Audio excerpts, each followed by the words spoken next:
Okay, what if I told you that the Ten Commandments aren't rules, but they're actual vows? You know what it was called? It was called the Chuppah. That means wedding canopy in Hebrew. So this is what we're gonna do, okay? I'm not gonna go all the way through each one. I want you to do that, okay? But I want you to read these as like a love letter from God. Because we know him, right? Like we have the full story. We know how much he loves us, right? So him bossing us around and then what we see what he did for us, like there's a disconnect, right? I truly think we're missing his heart on this. Having no other gods turns into I want to be your one and only. Have no idols turns into like don't reduce me to something. And this is my own like opinion. I could be wrong on this, but like we are the temple. We see God in each other. Just a thought. Like we are made in his image. No, I'm not saying like let's worship each other like we're gods. That's not what I'm saying. But I'm saying like I don't think we can create anything that even comes close, you know? Oh, okay, name in vain, right? Think about a bride taking her husband's last name, right?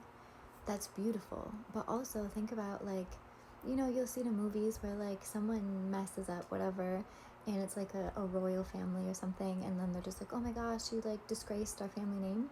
Also, the Hebrew word is nasa, N-A-S-A, and it means to take. So I think what it means is to take his name and like wear it correctly. Ooh, okay. I don't know if I'm gonna go through all of them, but the Sabbath, right? I really love this one too. Picture a husband, right? You worked really hard all week, 6 days, right? And your husband is like, come here. Let me take care of you. Let me spoil you. Don't do anything around the house. Rest in me. Like, I will give you anything and everything you need. It's when we stop striving and we rest in him. And honestly, if that's how we're supposed to look at it, like, can you imagine? And we kind of see it when he came back. Like, he was frustrated at the Pharisees, how they're just like, how could you do that on the Sabbath? And like, I don't think that was what he wanted it to turn into. He didn't want it to become this thing where like we debated about it or we like policed each other on like what we did on the Sabbath. And also, Jesus is our Sabbath, right? Like, he fulfilled all of these things. So, he is our rest. But also, we don't have to earn his presence, right? Like, we just go to him and rest in him.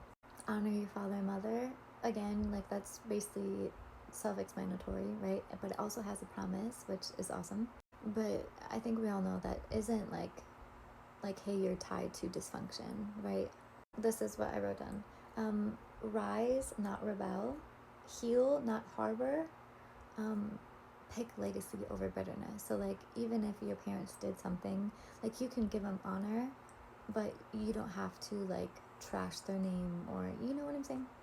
Thou shalt not murder. Okay, remember when we're told like when Jesus comes, or when he came, he said like even hating someone is like murder.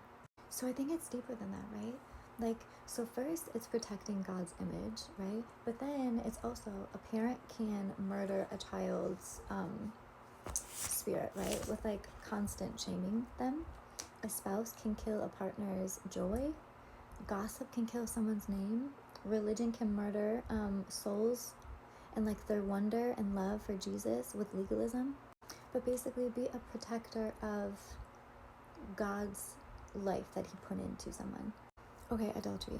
We know what that means, right? But just think about it. Like, that's what we ask when we get married, right? Like, we ask to have this deep connection just between you and I, and not the whole entire world. I don't think he was saying, like, don't want stuff. He just wants all of us. But also, this is interesting, right? It's kind of like an echo of what the serpent said in Eden. Like, that God isn't enough, that we have to like go searching somewhere else, when that's not the case. Like, I think he's telling us, hey, and this is what I used to believe. I used to believe like God couldn't fulfill me in ways that I needed to be fulfilled, right? And I think he's telling us right here, like, I vow to fulfill you. Stealing, right? So this, I think, is more, this is how I looked at it, right? It's like, you're not believing that God is giving you what you need. And hold on, let's look at some things, right? Eve took the fruit. She didn't wait for wisdom. Jacob didn't wait. He stole the blessing. The Israelites complained and demanded. All he's saying, trust me. Trust me, I got you. You don't have to steal. You don't have to do these things. I will provide. It stops our spirit from striving. Like when, again, it goes back to resting in him, knowing that he's going to give us what we need. Okay, bearing false witness, right? Truth is sacred. And we all know that if we lie, like it breaks the connection. It makes there like be this weird thing where it's like hard to trust, you know? Then coveting, right? It stems from the belief that God isn't good enough, that he's like withholding something from us. When we start to look at other people and be like, well, they have this, like, God, why don't I have that? It starts to like really get to us, you know? And then we start to believe that like God doesn't love us as much as he does, and it just starts to spiral, you know? Like it doesn't bring us closer to him. It kind of brings us farther from him. And I truly feel like when we don't follow the commandments, the vows, right? I feel like it hurts him. Like he's trying to tell us how to get close to him. And unfortunately, we were taught that these were like just rules, like black and white. Here you go, and not like a covenant. These are more beautiful than we ever imagined, I think. Jesus' character tells us he craves intimacy. He wants us. Like, he truly loves you. He wants you. And that's what these are about.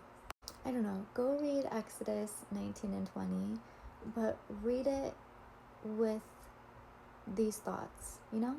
I hope this was a blessing.